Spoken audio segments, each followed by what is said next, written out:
Bismillahirrahmanirrahim. Assalamualaikum warahmatullahi wabarakatuh. Di video kali ini kita akan coba bahas tentang contoh soal keseimbangan benda tegar. Oke, kita langsung saja.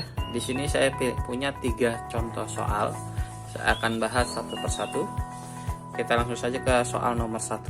Di soal nomor 1 tertulis ini batang AB adalah homogen dengan panjang L diberi penopang di titik yang berjarak 1/4 L. Oke, awalnya panjangnya adalah L, di jarak 1/4 L dari ujung A.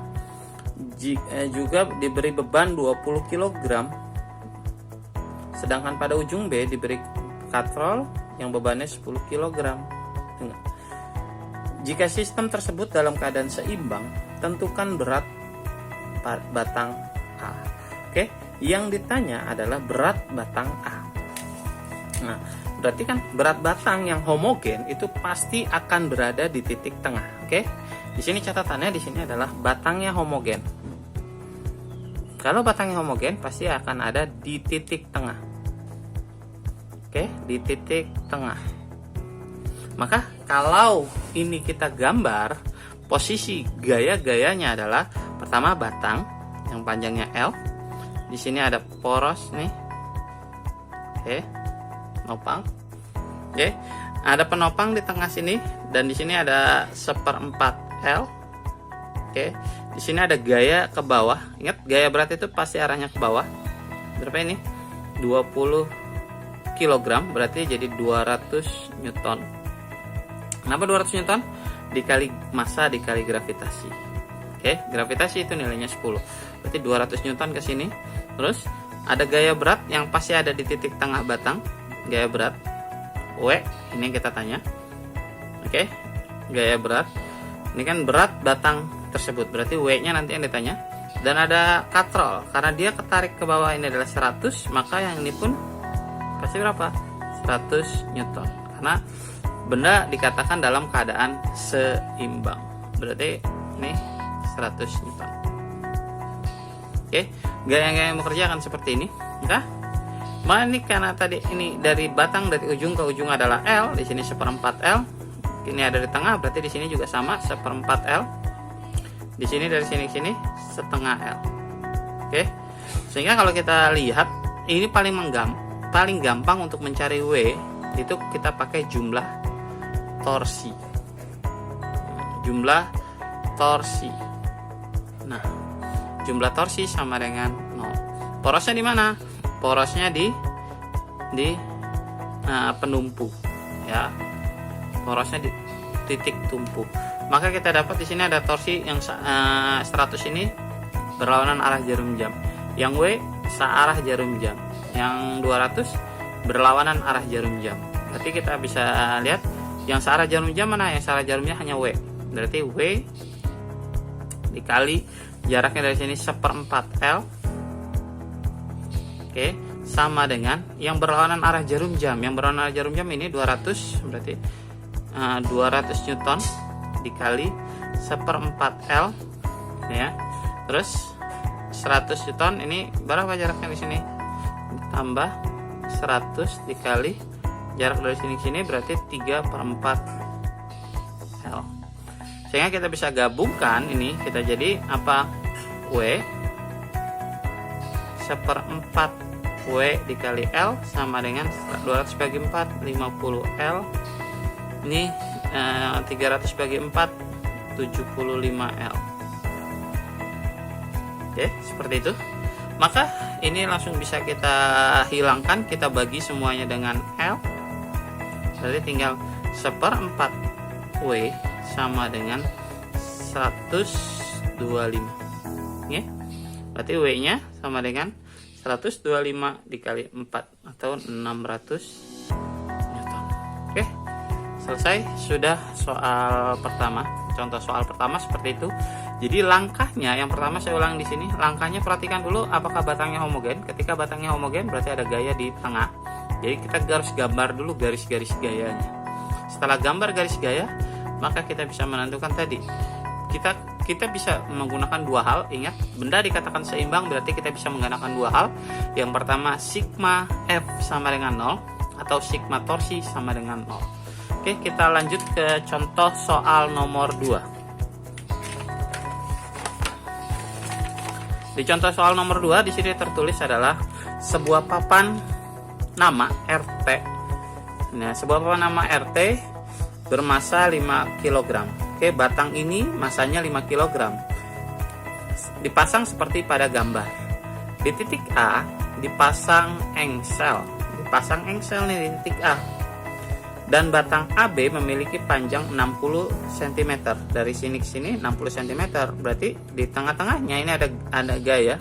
Gaya berat kemana? Ke bawah. Berapa? 50 Newton. Kenapa 50 Newton? Tadi karena masanya 5 kg. Oke. Terus lanjut, serta masa nih, masa papannya ya, dipasang di titik A dipasang engsel dan batang AB memiliki panjang 60 serta masa. Terbalik. Di sini dibilang sebuah papan ya yang masa 5 kg mana? Yang ini, papan ini. Berarti yang ini yang 50 Newton. Sedangkan batangnya dipasang batang AB panjangnya 60, ininya 20 Newton. Terus tentukan gaya pada tegangan tali. Namun ditanya di sini tegangan tali yang ini.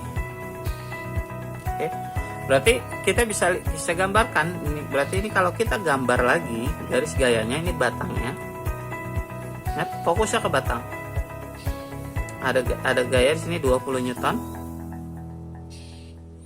Ada gaya di sini 50 Newton.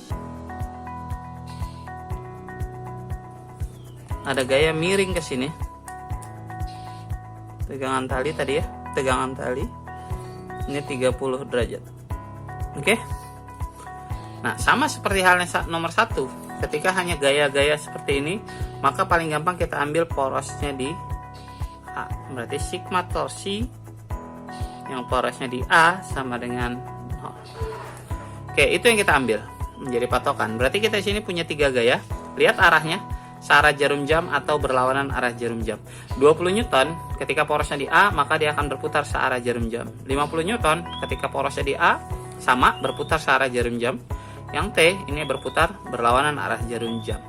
Berarti kita dapatkan jadinya yang searah jarum jam tadi 20 dikali, karena tadi batangnya adalah 60 cm, berarti di sini 30 cm, di sini 30 cm. Oke, langsung saja kita masukkan angkanya. Jadi 20 dikali 0,3 ditambah 50 dikali 0,6 sama dengan, tahu ya, 0,3 dari mana? Dari 30 cm dijadikan meter. 0,6 juga sama, dari 60 cm jadikan meter. Oke, lanjut yang ini.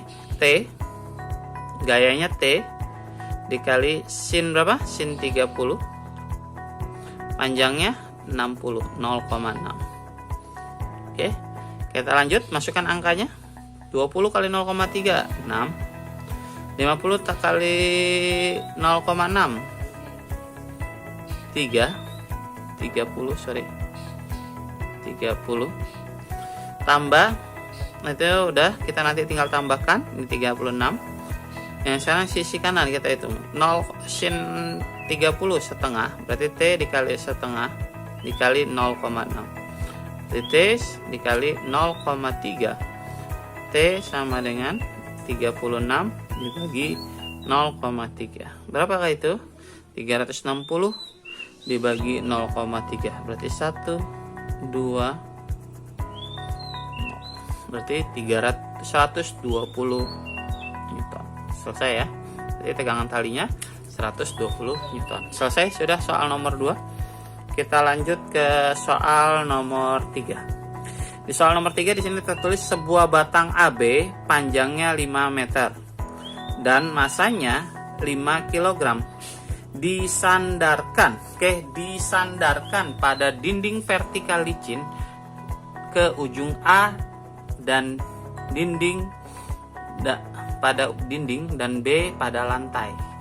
Terletak 4 meter di atas lantai. Seorang anak yang masanya 30 kg menaiki tangga sampai suatu ketinggian berjarak 2 meter dari dinding. Oke, jaraknya perhatikan di sini 2 meter dari dinding. Tentukan besar koefisien gesek tangga dan lantai saat tangga tergelincir.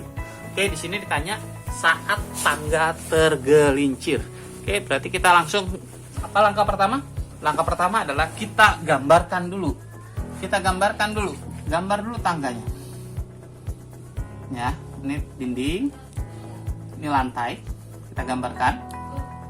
Situ kita kasih tangga. Ingat di sini dinding 4 meter. Dari dasar ini 4 meter. Di atas lantai. Nah, tangganya 5 meter. Tangganya miring seperti ini berarti. Nah. Oke, lanjut. Tangganya 5 meter. Di sini dan masanya 5 kg. Berarti di sini tangga di sini nih, tangganya saya tebalkan. Nah, tangganya punya massa. Di mana massanya? Massanya di tengah. Ke bawah. Karena berapa tadi? 5 kg berarti 50 Newton. Oke. Terus seorang anak massanya 30. Naik 2 meter dari dinding. Sekarang kita tahu dulu. Di sini 4, di sini 5. Ini kan triple Pythagoras karena sebuah segitiga siku-siku. Pasti di sini 3 meter. Kalau dibilang anak tersebut naik 2 meter dari dinding, berarti masih di sini ya. Nah, dari sini ke sini 2 meter. Oke. Nah, ke sini kan dia baru berjalan 1 meter. Paham ya? 2 meter dari dinding. Seperti ini gambarnya. Anak ini berarti punya gaya ke bawah berapa ini? 300 Newton. Oke, terus lanjut. Tentukan besar koefisien gesek tangga dan lantai. Oke, berarti kalau ini gambar seperti ini kondisinya. Berarti kalau kita gambar garis gayanya di batangnya, ada gaya pertama 1 di tengah. Berapa? 50 Newton. Ada gaya lagi di sini, gaya di anak berapa? 300 Newton. Ya. Nah, batangnya 5 meter. Kita gambar ini. Gambar putus-putus, garis putus-putus. Porosnya di sini. Dari sini ke sini berapa? 2 meter. Ya, dari sini ke sini 2 meter. Karena ini ada berada di tengah, nanti tengah itu berarti 1,5 meter. Oke, berarti gayanya hanya ini saja. Mana lagi? Nah, karena dia di lantai, dia punya gaya normal. Normal apa? Karena ini adalah titik B. Ini titik A. Berarti kita punya ini adalah B. Sini juga kita punya gaya normal karena dia bersandar di dinding NA. Oke. Nah, sekarang kita bayangkan kalau ini adalah sebuah tangga. Tangga nih. Kalau dia tergelincir, berarti kan tergelincir nggak mungkin begini, nggak mungkin dia naik ke atas. Pasti apa?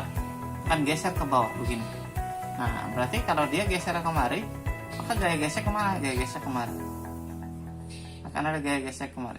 F, B. Ya, ada titik B. Oke, sampai sini ini garis gayanya. Ketika kita tahu nih garis gayanya ada NA, ada NB, ada FB, gaya gesek di titik B. 50 Newton, 300 Newton. Maka kita bisa lakukan 2 hal. 2 hal ini bisa kita lakukan semua. Bisa kita lakukan yang paling gampang pertama kali adalah kamu manfaatkan dulu sigma F. Sigma F di sigma F X. Nah, jadi apa? Sigma F yang pada sumbu X. Sekarang yang pada sumbu X mana aja? Yang sumbu X hanya FB dan NA. Betul ya? Hanya ada FB dan NA. Kalau sumbu X yang berarti dilihat kanan dan kiri. Yang arah ke kanan dan arah ke kiri. Yang arah ke kanan positif, yang arah ke kiri negatif. Berarti NA. Nah, yang ke kanan NA sama dengan FB, betul ya?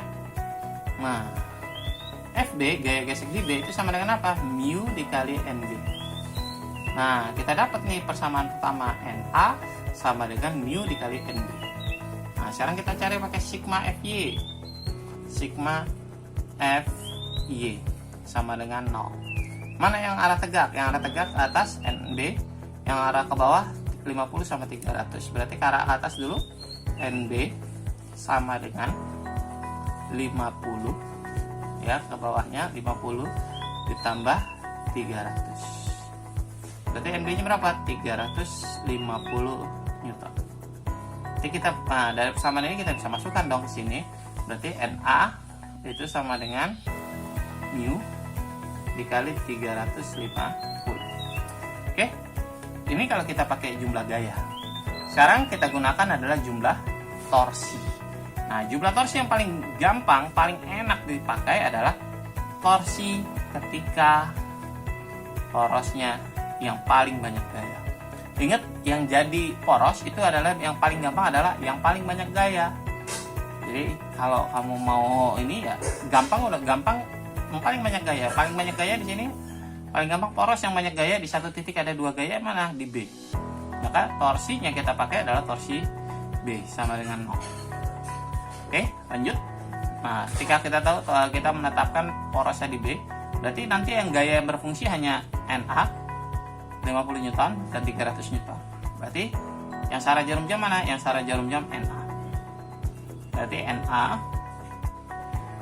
dikali L-nya, LA ya, sama dengan 50 Newton dikali jaraknya, lihat dari poros B, jarak mendatar. Nah, karena ini tegak, berarti cari jarak mendatar. Jarak mendatar berapa nih? 1,5 ditambah, nah yang ini 300 dikali jaraknya berapa? Dari arah titik B loh, dari titik B. Nah, sini 1 meter. Oke, berarti langsung kita tulis NA itu tadi sama dengan apa? Mu dikali 350 dikali LA. Karena NA tegak, berarti kita pakai LA-nya juga yang tegak. Nah ya, mendatar, maka LA-nya harus tegak lurus. Yang tegaknya berapa? 4. Oke, paham ya, dari titik B. Oke, lanjut. Sama dengan 50 dikali 1,5. Ini 75 ditambah 300. Ini berapa? Mu dikali 1400 sama dengan 375. Berarti mu sama dengan 375 dibagi 1400. Oke. Selanjutnya kita tinggal hitung saja. Kita bagi dulu, bisa kita langsung kecilkan. Nah, bisa langsung kita kecilkan. Berapakah ini hasilnya? Jadinya kita kecilkan, kita sama-sama bagi 70 berapa ini? Berapa ya? Bagi 25 dulu. Bagi 25. Ini kalau dibagi 25 berarti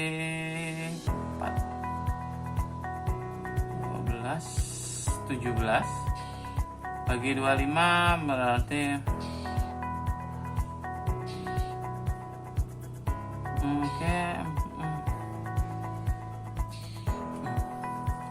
17/56.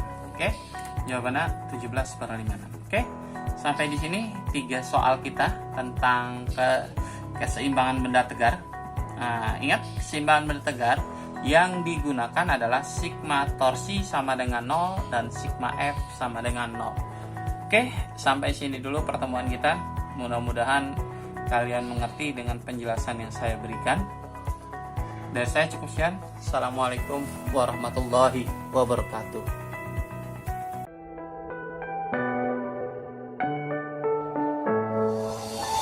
I'm falling, tell me why I'm falling. Oh, let's call it.